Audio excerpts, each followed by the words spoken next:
Rise, rise, rise. Monster Hunter's latest release is now over a month old, and it's got its first major update, 2.0, which has settled in after a pretty brilliant launch, fixing key issues like the Talisman bug some we're dealing with, and adding new content that does add difficulty to our endgame, along with sorely needed variety. I don't know about you, but I was getting a bit sick of just doing Daora for Talismans, since nothing else was even comparable for time to value. Now, however, we have the 3 returning Elder Dragons to mix it up, alongside those unexpected but very welcome regular hunts of the Apex monsters. That, on the other hand, comes with a lot of criticism, and to be honest, I think it's fair. My favourite comment on that has to be this one from Gabriel, which is that the Apex monsters are just diet deviants. Which, you know, as brutal as that is, it's kind of true. They serve the same purpose, tougher, more involved variants of an original monster, but these Apex monsters do not come with their own weapons and armor sets, with new and important skills to mix up the meta, and honestly,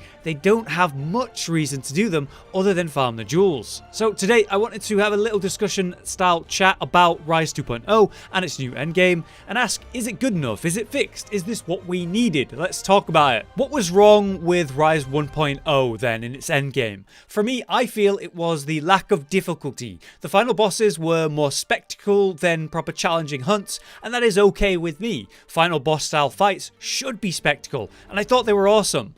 But if they're not going to be that challenging mechanically, what was? At the time, we decided to do a community poll here on the channel to work out what was your hardest fight in Rise. The surprising answer wasn't Magnamalo, which would have been my choice. It was actually Almudron, due to its huge hitbox and pretty unpredictable nature, it would seem. Other than those two though, it seemed the community was split on what was actually challenging for them. And overall, yeah, a lot less was challenging than expected. Difficulty aside, the endgame did have one other major issue for me, a lack of variety. Ultimately, at the time, we had less decorations, so less ways to get the all-important skills like weakness exploit. We were entirely relying on the Talisman system to get the important skills we needed to make our builds. RNG farming, which has always been a staple of Monster Hunter Endgame. And actually, this was one of the best and most forgiving RNG systems that they've done. I do think the Talismans are great. It's just the issue is actually farming them. Think about it. Players will always do what works best, right?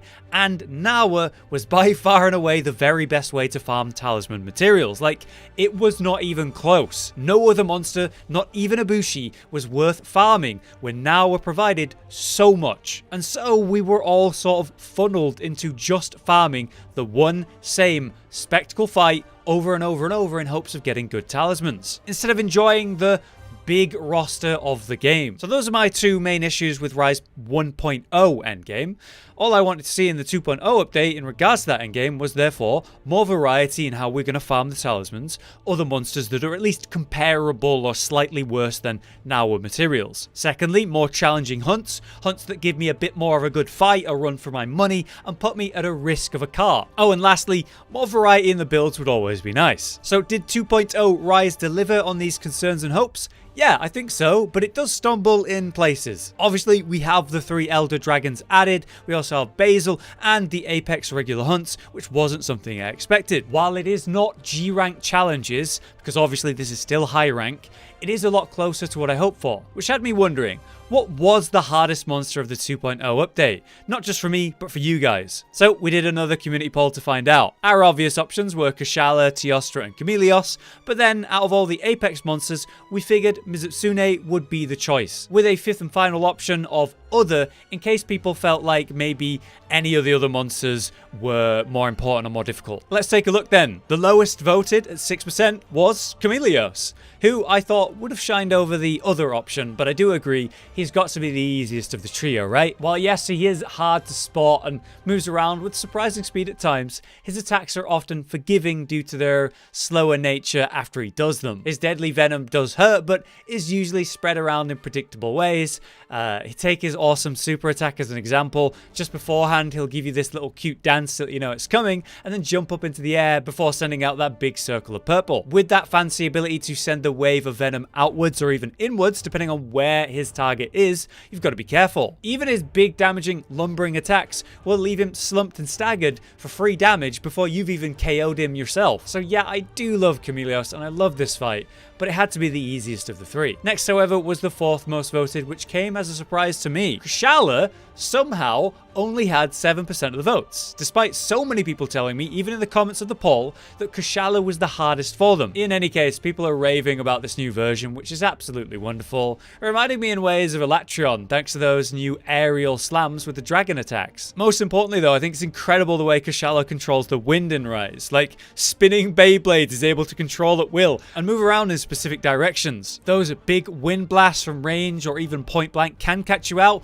and do huge damage, and don't forget the dark or black wind when in Rage, that's even scarier. Best of all though, with this new Kashala, outside of that new super attack with the huge tornado pull-in, has to be the fact that Kashala actually stays on the ground way more. And maybe that's why people thought he wasn't as challenging. Simply put, Kashala is way less annoying here because you actually get to fight him. If he ever goes into the air, it's only for a short moment before continuing the fight, and we can all appreciate that compared to the annoying world version. Third up then, with 16% of the vote, which was that other option. I suppose that makes sense because this would include monsters like Basil, Apex Azuros and Rathian, or the new Rampage Apexes like Rathalos and Diablos. Overall, Azuros was nice but not too challenging.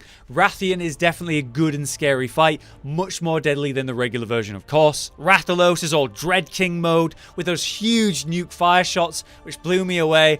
I loved that. Diablos was way scarier with the sudden and more deadly charges, but I way preferred Dread Kinging out of the two. Lastly, Basil was a great fight with the scary wide placement of the bombs, and I can understand why you might vote for any of those guys, but I think Apex Rathian would be the hardest out of those for me. Second place then was a very close vote. At 34% of the vote, second place went to Apex Mizutsune. I'm very happy to see people agree with me on this.